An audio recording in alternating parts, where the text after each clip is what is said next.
ฮับห้องสั่งตั้งตาแสงทำอิฐของนครหลวงเวียงจันทน์อยู่เมืองไซธานีคือตาแสงสร้างมีไซมีเสาสี่บานกล่องประซุมสมัยวิสามัญเทือที่1ของสภาประชาชนนครหลวงเวียงจันทน์สุดที่2ที่ดำเนินไปในวันที่22พฤษภาคม2025ที่ห้องว่าการปกครองนครหลวงเวียงจันทน์ได้เห็นดีเป็นเอกภาพฮับห้องเอาการสั่งตั้งตาแสงทำอิฐของนครหลวงเวียงจันทน์คือตาแสงสร้างมีไซอยู่เมืองไซธานีเป็นตาแสงทดลองโดยการเป็นประธานของทานนางลำพอยศรีอัคคจันทร์คณะประจำพรรคห้องประธานสภาประชาชนนครหลวงเวียงจันทน์ท่านบุญธรรมพุทธวงศาคณะพรรคห้องประธานสภาประชาชนนครหลวงเวียงจันทน์ท่านภูวงคำสาวคณะประจำพรรคห้องเจ้าคองนครหลวงเวียงจันทน์บรรดาท่านสมาชิกสภาแห่งชาติประจำเขตเลือกตั้งที่1บรรดาท่านกันน้ำผักลาดของนครหลวงเวียงจันทน์สมาชิกสภาประชาชนนครหลวงเวียงจันทน์เข้าร่วมท่านภูวงคำสาวห้องเจ้าคองนครหลวงเวียงจันทน์ได้เสนอการขอสั่งตั้งตาแสงทำอิฐอยู่เมืองไซธานีนครหลวงเวียงจันทน์ว่า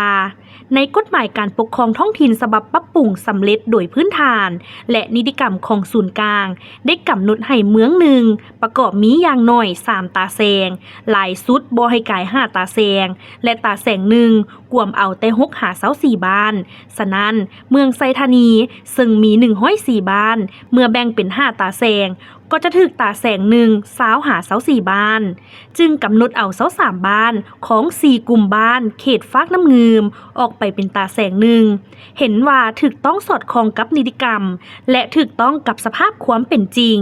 สำหรับจุดที่ตั้งของตาแสงแม่นตั้งอยู่ฟากเงิมเบื้องทิศตะวันออกเฉียงเหนือของนครหลวงเวียงจันทน์ห่างจากใจกลางนครหลวงเวียงจันทน์70กิโลเมตรห่างจากห้องว่าการเมืองไซธานี55กิโลเมตรห่างจากเมืองปากเงิม31กิโลเมตรและห่างจากเมืองทุรคมแขวงเวียงจันทน์35กิโลเมตรตาแสงมีเนื้อที่ทั้งหมด358กิโลตารเมตรหรือ 35.8 เฮกตาร์ประกอบมีเสา4บ้านซึ่งแม่นบรรดาบ้านเป้าหมายที่จะสร้างเมืองใหม่ในเมื่อก่อนคือบ้านโพนไฮคำบ้านโพนโฮงบ้านหัดเกียงบ้านหัดพระอินทร์บ้านโพนคอบ้านนากุงบ้านทงมังบ้านคุด3 บาทบ้านสำบอนบ้านดวงบุตรดีบ้านนาแทบ้านทาดินแดงเหนือบ้านทาดินแดงใต้บ้านเวิร์นแทนบ้านทาจำปาบ้านหัวขัวบ้านหัวนาบ้านนาคันทุงบ้านนาคายบ้านโพนแพงบ้านนางงมเก่าบ้านนางงมใหม่บ้านนาตาดและบ้านไฮกลุ่มทางอน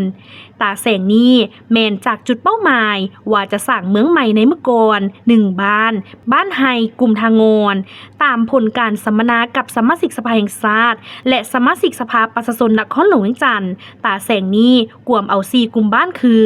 กลุ่มหาดเกี้ยง9บ้านกลุ่มดงบัง4บ้านกลุ่มห้วยเจียม2บ้านและกลุ่มบ้านสร้าง8บ้านมีพลเมืองทั้งหมด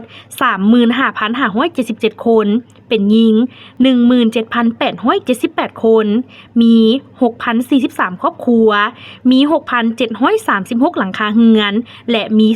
474หน่วย